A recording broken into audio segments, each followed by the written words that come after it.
prototype and work on it, and safety is a major thing for us. Cool. What are you guys doing about the noise of the aircraft? Noise, yeah, good question. We'll obviously have to do a bit of work on that. At the moment, it's very, it's almost got that sort of racing sound to it, the racing jet, I think like a Jetpack.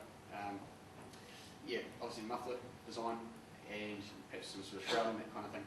At this stage, we want to get the controls and thrust and everything sorted, and then we just have to work back towards the noise and emissions, that kind of thing as well. But yeah, obviously that's the future of aircraft. Basically, that is a thing that's a concern at the moment, is emissions and noise and things. So yeah, we'll have to give that special attention before we deliver it to the customer. Yeah. Cool. Yep. Can this thing fly when it's raining? Yeah, yes, sorry. There's no reason it couldn't. It is, yeah, it would. We just don't at the moment. Just, yeah, just don't. But yeah, as long as it doesn't, rain wouldn't affect the fans. It wouldn't affect the drivetrain. It'd actually be okay.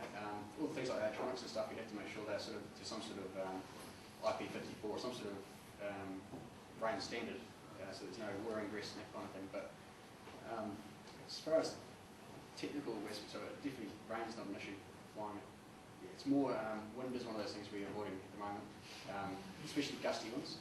Yeah, so a gentle wind is actually okay because you're just turning, you fly into it and you can get into nice hovers and you go with it and things like that. But it's the gusty stuff that we need to do some bit more tuning on the auto stability system so it handles those. And once that's done, then yeah, you handle light winds just like you would any other microlight or ultralight aircraft. Yeah. Cool. Sorry, just before you ask the question, Yep. Can we just have one more question in here? Because we've got some pizza and beers outside and you'll have plenty of time to grill Ray on the technicalities afterwards. So just one more question in here, please. Pressure's on. You can't win. Regarding, who did you choose? Yes, you. Yeah, it's last question.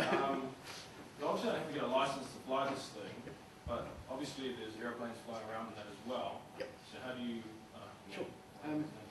Because it's classed as an ultralight, due to its weight and the fuel capacity and that kind of thing, you can sell it to anybody, you can sell it to anyone who wants to have a go in it, basically. There are rules that are associated with that class about where you can fly.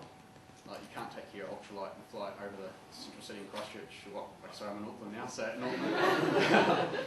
or over the airport. So you've got to avoid controlled airspace. But that's a rule that sort of follows the aircraft class. Obviously, people shouldn't be flying there, and communications systems and that sort of thing are required. Just but yeah, basically, as long as the pilot's doing what they should be doing, they shouldn't be flying those sort of areas. There's an issue anyway. There is a future possibly in preparing for about the highway to the skies thing.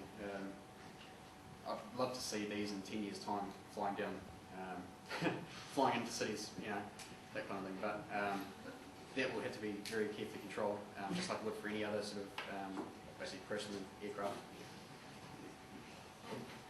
Right. Okay, well, Thank you, guys. just